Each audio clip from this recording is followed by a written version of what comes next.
À propos d'Israël et du massacre et de l'entrée du Hamas, je crois que tout a été dit.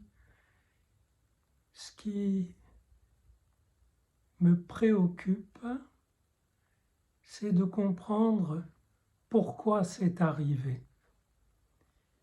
Pourquoi ces tueurs ont pu entrer librement et faire des cartons de foire sur des corps réels et faire les exactions qu'on a vues. Alors mon idée est que toute une période avant, l'État d'Israël, le peuple israélien était quasiment coupé en deux. En deux parties, non pas au sens politique, mais de morceaux qui en sont venus à se haïr. Et je ne les nomme pas, disons droite et gauche, Cour suprême, Parlement, religieux, non religieux, peu importe les délimitations, mais il est clair qu'il y avait une vindicte mutuelle, une haine. Je dirais même que c'est comme si les uns et les autres avaient tout simplement oublié l'ennemi et passionnés qu'ils étaient par la haine qu'ils éprouvaient pour l'autre semblable, l'Israélien d'en face. Horrible s'il est de gauche quand on est de droite, horrible s'il est de droite quand on est de gauche.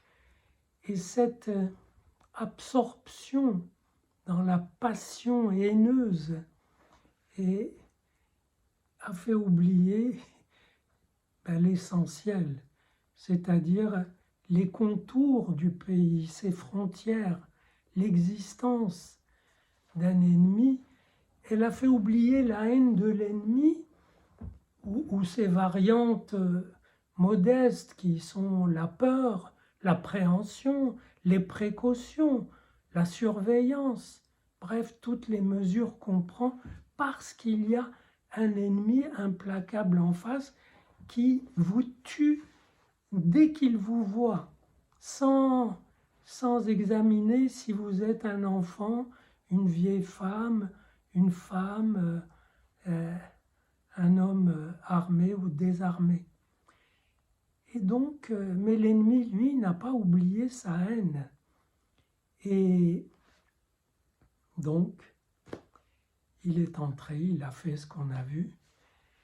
Ce qui veut dire que le peuple d'Israël, de cette terre-là, s'est offert un gigantesque acte manqué qu'il a mis dans la posture où il présente son corps sans défense à un ennemi qui taille là-dedans dans le vif, sans pitié, et comme si le peuple d'Israël avait inconsciemment besoin de faire un sacrifice pour expier cette haine mutuelle qui l'a enivré pendant des semaines et des semaines.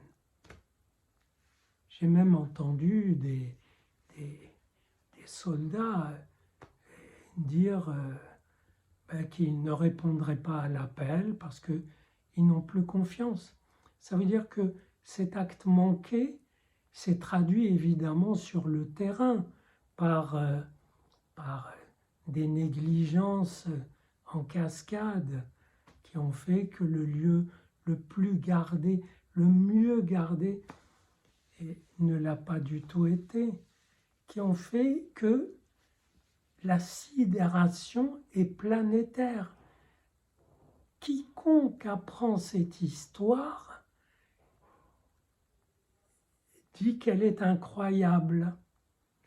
Et je pense que pour la rendre simplement vraisemblable, puisqu'elle est vraie, il faut remonter à cette mortification globale que le peuple d'Israël s'est offerte pendant si longtemps, jusqu'à en oublier l'ennemi. L'ennemi, il débarque et on dit c'est des terroristes, c'est des tueurs, etc. Disons simplement que ce sont des soldats d'Allah. Et c'est ainsi que les soldats d'Allah combattent. Et c'est ainsi qu'ils ont combattu pendant des siècles. Comment croyez-vous que l'empire islamique ou arabe déjà, mais islamique ensuite, s'est créé? L'armée de Dieu, qu'on pourrait appeler presque Hezbollah, partie de Dieu, ou martyr de Dieu, peu importe, arrive. Si les gens se soumettent, tout va bien, et qu'ils adoptent la religion qui elle-même s'appelle soumission, tout va très bien. Mais si ils lancent des signaux hostiles, c'est le massacre, le rapt, le viol, enfin tout. Vous n'avez qu'à lire le récit de l'entrée des troupes du prophète dans le dernier bastion, la dernière oasis habitée par des juifs en Arabie, qui s'appelait Khaïbar, voilà, et qui hante tous ceux qui veulent massacrer du juif. Le massacre des juifs est programmé par les soldats d'Allah. Est-ce qu'ils des gens d'ici disent oui, mais ils combattent pour une libération de leur peuple, pour les droits de leur peuple.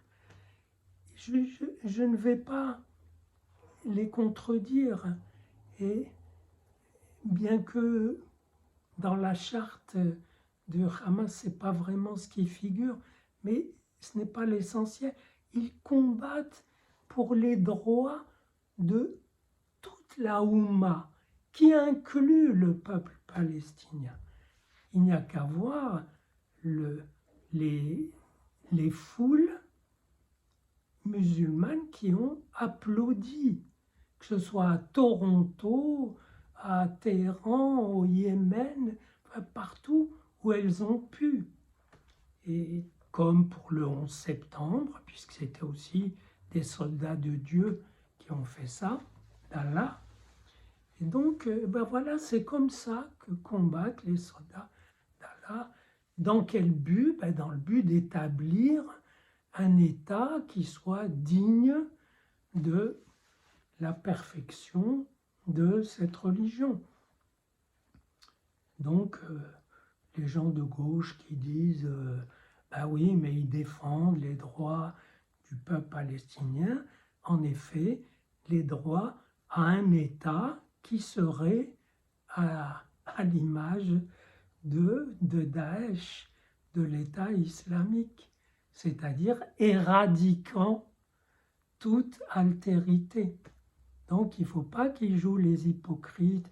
Nous, on est pour la défense des droits des peuples qui luttent pour leur liberté, etc.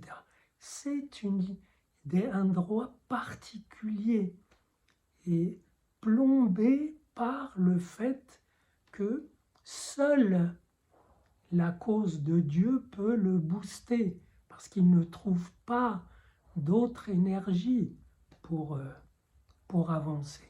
C'est d'ailleurs pourquoi il a peu de chances d'aboutir, ce mouvement, parce que, je l'ai expliqué maintes fois, c'est cela même qui lui donne la force, qui en même temps le plombe, parce que ce qu'il prétend construire est tout simplement infernal.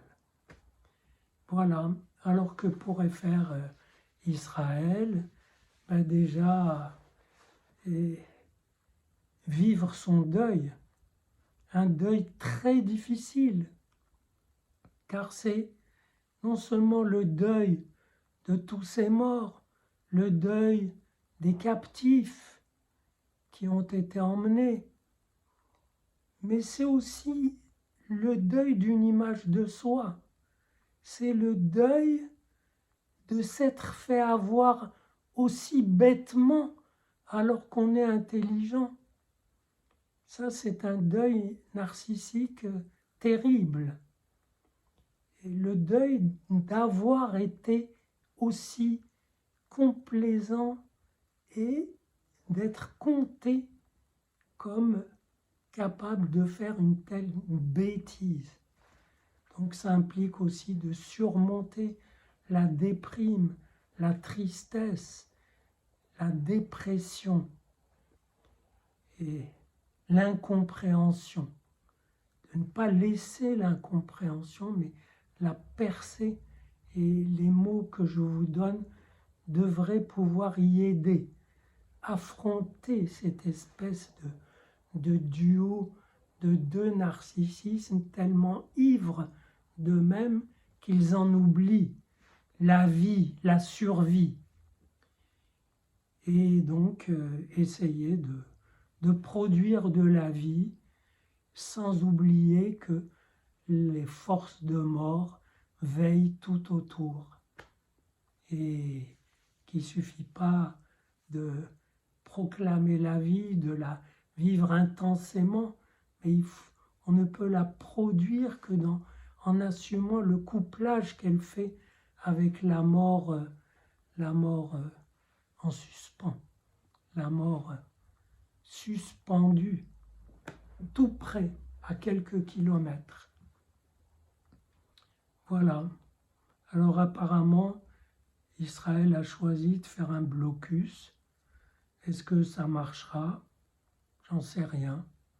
En tout cas, c'est sûr qu'il faut faire quelque chose d'inédit. Alors évidemment, les hypocrites disent, mais de toute façon, Gaza vit sous blocus.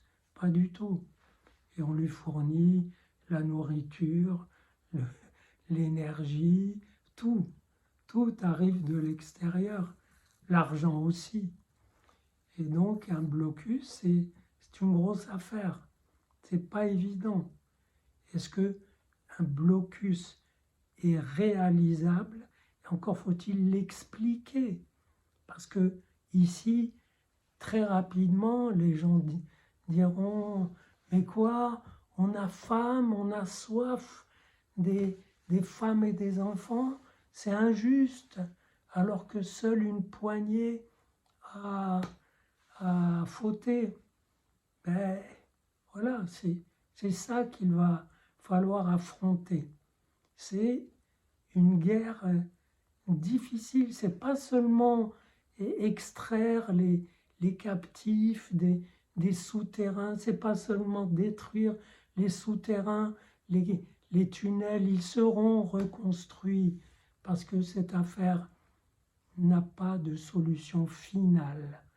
J'ai dit, il y aura souvent la paix, sauf quand il y a la guerre. Et donc, faire un blocus pour extraire ces gens, il faut expliquer ça. Et on peut déjà faire confiance à des gens de mauvaise foi pour ne pas dire l'objectif d'un tel blocus. En tout cas, l'épreuve est dure, mais peut-être que si on l'affronte dans les racines profondes qui l'ont provoqué, peut-être que ce sera vivable et que ça ira dans le sens de la vie.